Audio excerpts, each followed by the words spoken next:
Bien, amigos, estamos con Pedro Cateriano, exministro de Defensa, expresidente del Consejo de Ministros durante el gobierno anterior de Ollantumala. Pedro Cateriano, muy buenas noches, gracias por estar aquí. Buenas noches, de nada. A ver, primero, la decisión de la Comisión de Fiscalización que preside Héctor Becerril de Fuerza Popular de incluirlo primero en la denuncia de usurpación de funciones, Dani de Heredia, pero también hay un tema de desbalance patrimonial. Su punto de vista, por favor. Bueno, como todos recordamos, cuando salió este audio ilegal, se me acusó a mí de haber tenido una conversación con López Meneses para adquirir material bélico de manera secreta.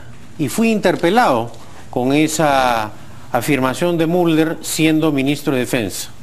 En esa ocasión, Naciones Unidas, que es un órgano para el mantenimiento de la paz, manifestó que no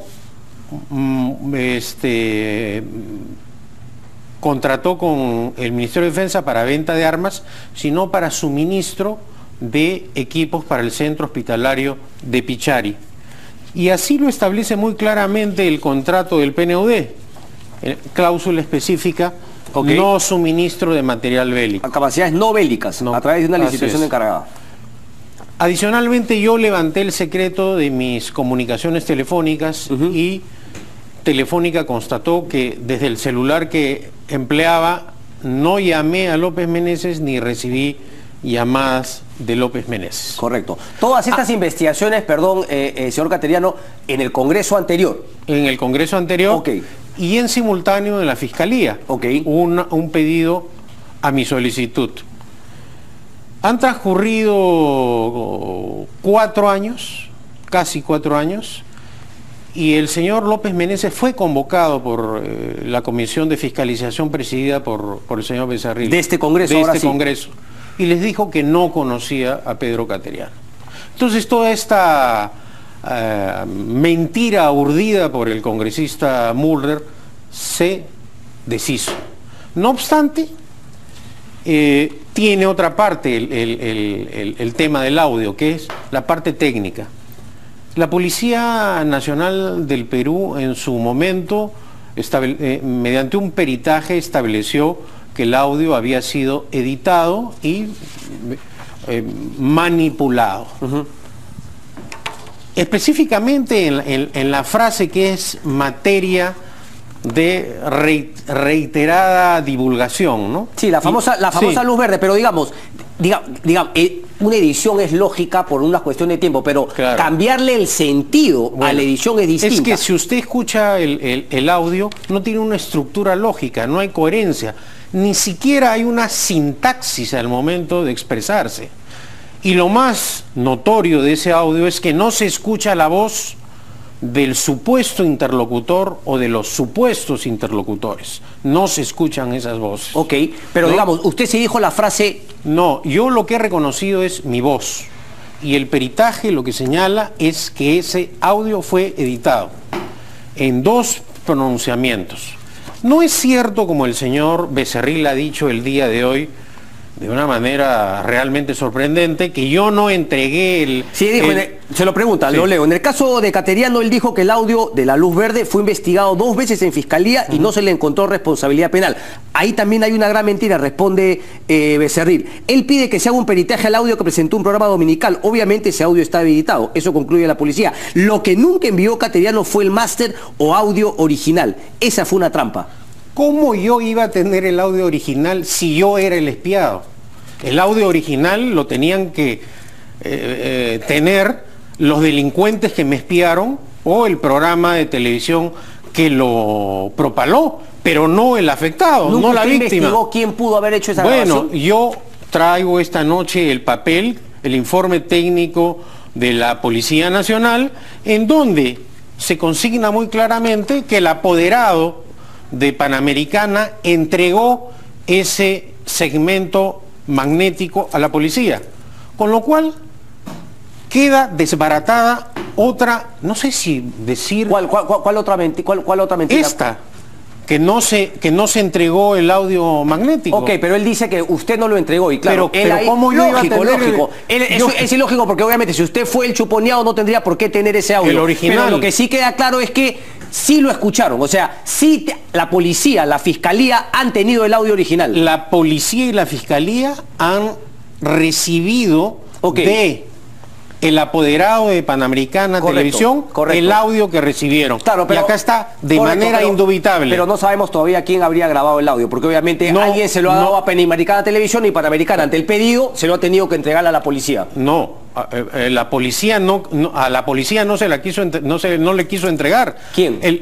Panamericana.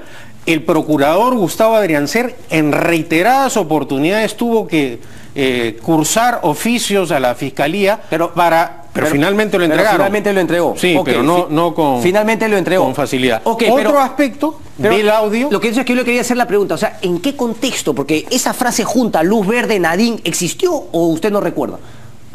Mire, lo que yo sostengo es que esa frase, como lo señala el peritaje de la policía, ha sido editada y manipulada. Y hay un análisis específico de la frase, como le acabo de enseñar. Entonces, ¿qué cosa me genera más dudas? Que el perito que le realizó ese examen del audio a Panamericana no es un perito oficial. Esto nos hemos enterado después. En otro peritaje de la policía, ¿qué es lo que manifiesta ante la policía? Sí, antes de ser propalado el reportaje en 2013, el programa Reportero Político hizo la consulta de la autenticidad del contenido del audio, donde se escucha una conversación entre el señor ministro de Defensa, señor Padre de Cateriano, y un interlocutor desconocido, al señor Fabián Félix, quien es perito audiovisual, el mismo que manifestó en esta unidad que realiza las pericias en forma independiente y es autodidacta. Y en el tema forense ha recibido la experiencia de su padre y hermano, que han sido miembros de la Guardia Civil, quienes se puede decir. No era un perito oficial, no había recibido la formación ni la titulación correspondiente para hacer esta clase de señor peritajes. Carrero, usted me entiende, por ejemplo, cuando digo, es un poquito cuando salió el audio, que además usted también ha mencionado a manera de crítica, del famoso programa de Panamericana Televisión, en el cual estuvo metido José Cli, bueno, sobre todo los periodistas que habían hecho, ¿no? El señor Viaño, Hugo Guerri, qué sé yo, o sea, ahí efectivamente se había editado, pero la edición que se había hecho cambió el sentido. La pregunta es si se cambió el sentido en esta edición o solamente se cortó y se pegó por un tema de tiempo. No, si usted escucha además el audio de manera completa, no tiene coherencia, no hay una lógica, no hay una estructura. Es un audio groseramente editado y adicionalmente no se escucha la voz, o sea, es inaudible, no se escucha la voz del supuesto interlocutor o de los supuestos interlocutores. Ok, quiero continuar con sus temas. Entonces, ¿usted cree que finalmente eso se cae, pero ellos han ido más allá, incluido el tema de usurpación de funciones? Eso ha ido 2 veces a la Fiscalía. Luego, se cae el argumento de que el acuerdo con el PNUD era para compra de armas, como también reiteradamente se manifestó. El tema de personal, del desbalance patrimonial. Bueno, y el último asunto, se trató de una compra de carácter pública, porque se aprobó mediante un decreto de urgencia que se publicó en el diario oficial El Peruano. Correcto. Respecto del tema del inexistente desbalance patrimonial del cual he sido acusado por la comisión. ¿Qué dice la comisión? Que el año 2013, a lo largo de todo el año, yo percibí 18.000 soles, solamente 18.000 soles, y declaré eso. Lo cual es un tema que realmente ya no sé qué pensar. El congresista Becerril pensó que los ministros ganamos un promedio de 1.300 soles mensuales. Porque revisando la declaración jurada del ministro de Defensa, que se publica en el diario oficial El Peruano, porque los dignatarios tienen la obligación no solo de presentar la declaración jurada, sino de publicarla en el diario oficial El Peruano, uno se da cuenta que ganaba la cantidad en ese entonces, pagada por la PCM y por el Ministerio de Defensa, de 15.600 soles mensuales, que hacen, sumados a lo largo del año, más las gratificaciones, los 200.000 soles que el señor Becerril dice que depositaron en esa cuenta. Y si se revisa esa cuenta, los depósitos van a ser de la PCM y del Ministerio de Defensa. Déjeme entender para que la gente entienda, por favor. O sea, que el señor Becerril lo ha acusado de desbalance patrimonial teniendo como prueba los 200.000 soles que a usted le depositaron durante un año por concepto de su sueldo como ministro. Sí, pero alegando que yo solo declaré la percepción de 18.000 soles. Entonces él dice, él ha declarado percepción de 18.000 soles.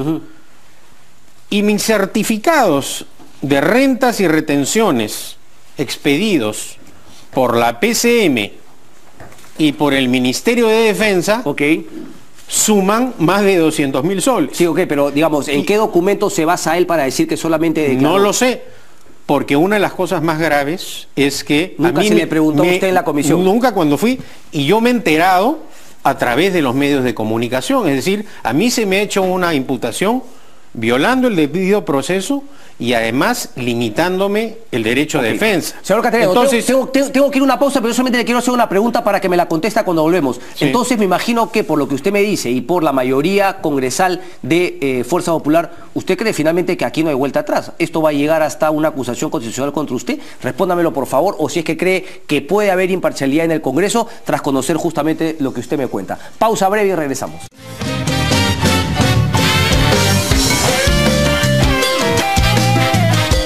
Pedro Cateriano, desde su punto de vista y por lo que me cuenta, la suerte está echada, ¿cree? Es decir, con la mayoría que tiene, ¿no? El APRA, Fuerza Popular, aunque usted en su entrevista, por eso yo le decía Fujiaprim, usted lo ha mencionado, sí. ¿Cree que finalmente esto va hasta la acusación constitucional? Mire, esto estaba cantado, ¿no?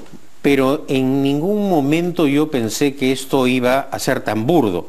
Ciertamente el fujiaprismo tiene una manera selectiva de hacer las investigaciones, ¿no? El audio de Klimper, por ejemplo, no lo investiga, ¿no? Nunca usted ha escuchado un pedido para que el audio de Klimper, que fue un escándalo, un verdadero escándalo... Pero eso compete al Congreso de la República, teniendo en cuenta que no eran funcionarios. Claro, ha estado el candidato. El caso de Joaquín Ramírez, que es un asunto escandaloso, no lo han tocado ni con el pétalo de una rosa. Entonces usted y ahora mismo las reacciones de Fuerza Popular respecto a la aparición de este audio del Contralor, completamente diferente cuando se trata de adversarios políticos. Entonces yo sí considero que acá hay una consigna política. ¿De incomodarlo o de llegar hasta la inhabilitación constitucional? Que creo que sería una exageración inhabilitarme políticamente por una confusión de carácter tributario que tienen en esa comisión.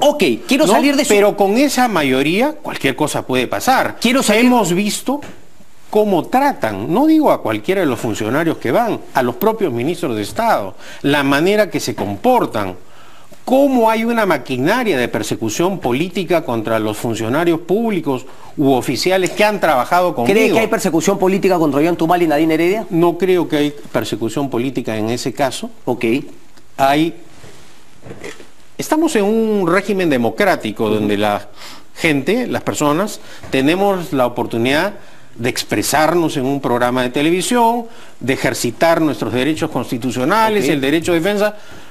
No me refiero en ese sentido a la persecución del aparato del Estado. O sea, el aparato del Estado, el gobierno no nos persigue políticamente. Pedro Pablo Kuczynski es un demócrata. Pero sí hay actitudes al interior de Fuerza Popular que tienen esa tentación totalitaria. Pero digamos, usted no está en el mismo saco ni a nada parecido a la situación de Ollanta y Nadine Heredia. ¿A usted lo ha sorprendido la denuncia de Jorge Barata de haber recibido 3 millones de dólares? Sí, me sorprendió naturalmente. ¿Cree que es cierto? ¿A quién cree usted cuando Ollanta y Nadine dice que nunca recibieron los 3 millones de dólares? Miren, lo que yo creo es en lo que van a decir los jueces, porque hemos llegado, y ya lo he manifestado con anterioridad, que esta es una denuncia grave que se tiene que investigar. Pero a ver, señor Cateriano, por ejemplo, usted tiene una posición sólida, clara, respecto de Alan García Pérez. Y ahí no tiene que esperar a que un juez se pronuncie, porque un juez nunca lo sentenció. Es decir, aquí la justicia no necesariamente hace su trabajo. Y respecto de Alejandro Toledo también. Ok, porque entonces, la situación... no es la justicia la que... No, bueno, pero por eso le pregunto, apelando a su sentido de justicia... Pero si es que ¿por qué razón le respondo de esta manera? Porque en el caso de Alan García, teniendo en cuenta sus antecedentes y la manera en que ha gobernado nuevamente, yo conozco cómo ha actuado pero García ahí los ha conocido del interior del poder. Sí, no. Pero a ver, los he conocido efectivamente y he trabajado con el presidente. El presidente, cuando fui ministro de Defensa, organizamos un sistema para que la participación de las Fuerzas Armadas en las operaciones militares fuera acompañada con el Ministerio Público y el Poder Judicial. Y así organizamos la acción. Por eso, durante mi gestión ministerial, denuncias de derechos humanos, de violación de derechos humanos como ministro de Defensa no he tenido, porque procuramos diseñar una estrategia teniendo en cuenta fundamentalmente la experiencia que acontecía en el pasado. Ok, entonces ¿le da el beneficio de la duda respecto de los 3 millones a Ollanta Humala y Nadine Heredia? Yo no le doy el beneficio de la duda. Yo lo que digo es que es una denuncia grave de financiamiento ilegal que no constituye delito, pero que tiene que ser investigada porque es una imputación grave. Pero eso es lo que yo cierra digo. La posibilidad de delito, lavado de activos, si es que finalmente los fondos eran ilegales? Bueno, pero eso forma parte, yo no estoy cerrando nada, eso lo determinarán los jueces o fiscales. Pero es un paso, porque usted ya está diciendo que ha sido un financiamiento irregular, o sea, usted... En el caso... Pero usted sí cree que han recibido los 3 millones. Bueno, es la versión del señor Barata. ¿A quién le cree usted? Odebrecht. ¿A Barata o al señor Nadine Heredia? Mire, en el caso de Barata, me genera dudas por su exagerada protección a Alan García. Y el miedo que tienen los fiscales de preguntarle, se dan un viaje de 6 horas al Brasil, diligencia de 3 horas, y ninguno se atreve a preguntarle cuál es pero a estas la alturas inicial ya no pone G. las manos al fuego por nadie usted. No pongo las manos al fuego por nadie, naturalmente. Y en el tema de Madre Mía, los datos que van apareciendo, ojo que ayer Alfredo Torres escribía, entre los incautos que apoyaron a Humala en la segunda vuelta del 2011 estuvieron nuestro laureado Nobel Mario Vargas Llosa y el tristemente célebre Alejandro Toledo. Y luego termina, ¿no? Dice, es comprensible que quienes apoyaron activamente a Humala sientan hoy vergüenza de reconocer que se equivocaron. El ego, el odio y el dinero, según los casos, explican que todavía hay quienes se permitan defenderlo en artículos. Otros han optado por guardar silencio. Bueno, yo sostengo frente a eso que si hacemos un balance de las candidaturas de Keiko Fujimori y Ollanta Humala en ese momento, es decir, en 2011. En el 2011, la de mayor riesgo era evidentemente la de Keiko Fujimori. Y los hechos actuales, la manera que se está comportando Keiko Fujimori de proteger a Joaquín Ramírez, su principal financista, impedir que se le investigue en el Parlamento, hacer estas selecciones de las investigaciones, es decir, me llevan a pensar que no me equivoqué, ¿no? Y la manera, sobre todo, y cuando que sale ejercen... Bueno, lo de Madre Mía se tiene que investigar también. Es que nuevamente, es una denuncia grave. Para unas cosas usted sentencia y para otras cosas, digamos, toma una actitud más neutral y dice, tenemos que... Es que contra Alan García usted ya lo sentenció. Es más, yo quiero copia del libro. ¿Dónde encuentro ese libro? Pero independientemente de eso, que me lo va a mandar, por favor, para algunas cosas usted es contundente y en otras es bueno que se investigue. Pero lo de Alan García es una convicción personal que tengo después de haberlo investigado y después de que los hechos me han dado la razón. Okay. Hoy día en la mañana, por ejemplo, conversaba con un periodista que le hizo esa célebre entrevista a Zanatti, en donde Zanatti insinúa cómo le pidió el soborno, con esa también notoria frase, ¿cómo es la mía? Pero a lo que voy, señor Caterino, y hoy día es justamente el sistema el que parece estar mal, porque son Toledos, Garcías, Fujimoris, Humalas. Entonces, no parece que es un tema quién me cae mal a mí, sino parece que es un tema, digamos, entre todos los políticos, parece que es el sistema, nuestra sociedad, por eso me llama la atención que para algunos es contundente y para otros que se investigue, pero bueno, la justicia lo dirá. Pero es que no podemos comparar, por ejemplo, el caso de Toledo con el caso del expresidente Toledo con el caso del expresidente Humala y del propio García, ¿no? La situación hasta ahora es la siguiente. Marcelo Odebrecht ha dicho que Barata entregó dinero para financiar la campaña del APRA. Eso es lo que ha dicho hasta ahora. No, Barata no dijo eso. Dijo que... No, Marcelo Odebrecht ha dicho... Marcelo Odebrecht tampoco dijo eso. Dijo que efectivamente el común denominador era que no le llamaría la atención que eso habría sido porque no es el modus operandi. Que finalmente el que puede dar fe de eso es Jorge Barata. Habrá que ver, pero coincido con usted que hay muchísimo por apretar a Jorge Barata. Pero Calderano, el tiempo nos gana. Espero tenerlo pronto por acá nuevamente. Muchas gracias. Encantado. Y espero el libro. Pausa y venimos.